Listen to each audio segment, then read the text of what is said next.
I know very well that you can't touch Trump with a 10-foot pole without getting into some kind of controversy, whether with his supporters or his opponents, but I'm going to try. I'm going to try to talk about Trump's inauguration speech without triggering anyone. I'm going to try to go as non-political as possible and talk not about the content and the veracity of the claims in his speech, but rather to talk about his delivery overall and his message. We can be mature about it, right? I think we can. Donald Trump's inauguration speech is a great example of how bad delivery can turn even a good script into a mediocre speech. Let's start off with some of the problems with the speech. First of all, Donald Trump is not very good at using teleprompters. Ideally, with a teleprompter, you're going to make your transitions from the left to the right in the middle of a sentence. You won't wait for a pause or the end of a sentence to transition between teleprompters. The idea is you want your audience to think that you're just speaking from the top of your head, not reading from a script. Now watch, Donald Trump ends his sentence and then he shifts from one teleprompter to the other one in a very obvious manner before he begins with the next sentence. That's a big no-no. For many, many years to come, we will face... The second thing that you want to be aware of with teleprompters is it's very easy to sound like you're just reading a script instead of delivering a powerful speech. Just look at this example. These are just and reasonable demands of righteous people and a righteous public. But for too many of our citizens, a different reality exists. Mothers and children trapped in poverty in our inner cities, rusted out factories scattered like tombstones across the landscape of our nation.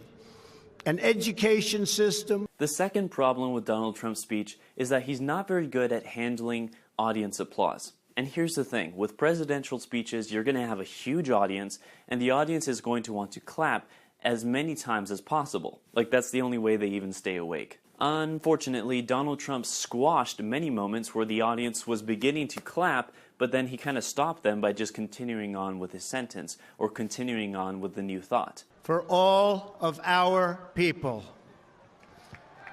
together we will determine the... 3. Let's talk about his hand motions. By now, it's a pretty well-known fact that Donald Trump's hand motions need a little bit of help, and it was no different in the inauguration speech. Donald Trump seems to alternate between this, this, this, and this. Donald Trump seems to use one hand almost exclusively. Left or right, it doesn't matter. He'll just use one hand at a time. I don't know about you, but I find it extremely distracting. I could show you tons of examples of weird hand motions he used throughout his speech, but I'm going to spare you and just show you a couple. Together we will determine the course of America and the world for many, many years to come that have stolen too many lives and robbed our country of so much unrealized potential.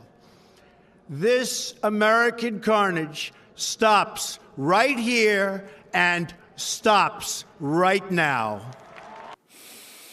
4. Let's talk about his sniffing. Look, I get that you're supposed to breathe through your nose and into your diaphragm, and I advise any public speaker to do so, but if your breathing sounds like, then you need to do something about it. If you don't know what I'm talking about, here you go. Number 5. Donald Trump many times seemed like he was getting ready to say something really big and that the audience was supposed to clap right now, and then he just dropped it. And then he moved on to the next sentence. It was a little bit strange because he knew how to get people to applaud. He knew how to kind of build up to that moment, but multiple times he did that without actually following through and just ended the sentence. And it leaves people kind of wondering, wait, am I supposed to clap right now, or am I supposed to just listen for his next sentence? Am I going to clap next sentence? What's going on? In a presidential speech, it is so easy to get people to clap. So all you need to do is use that technique at the right time. He unfortunately used it many times when he didn't even want people to clap. And through our loyalty to our country, we will rediscover our loyalty to each other. When you open your... Alright, so now let's talk about some of the good things that Donald Trump did in his inauguration speech. The first one was he was good at hyping up his supporters. He always has been because that's how he won the election. The speech was a lot more direct and aggressive than most inauguration speeches, true to Donald Trump's style. And really the main message that he was trying to get out there was, look, You've been ignored and you are unhappy with all of these problems in America.